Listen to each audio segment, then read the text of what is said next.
തിരുവനന്തപുരം സർക്കാർ കണ്ണാശുപത്രിയിൽ ഗുരുതര വീഴ്ച സംഭവത്തിൽ ഡോക്ടറെ സസ്പെൻഡ് ചെയ്തിട്ടുണ്ട്.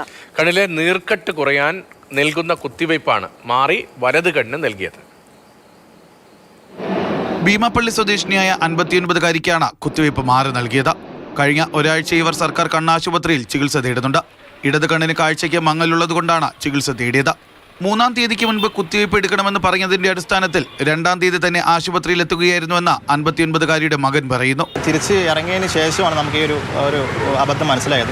അപ്പോൾ തന്നെ ഡോക്ടറെ പോയി സംസാരിച്ചിട്ടുണ്ടായിരുന്നു.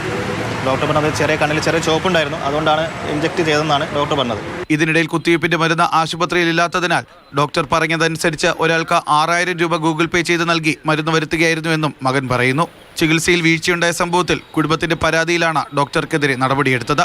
കണ്ണ് മരവിപ്പിച്ച ശേഷം ഓപ്പറേഷൻ തിയേറ്ററിൽ വെച്ച് നൽകുന്ന ചികിത്സയാണ് മാറിപ്പോയത്.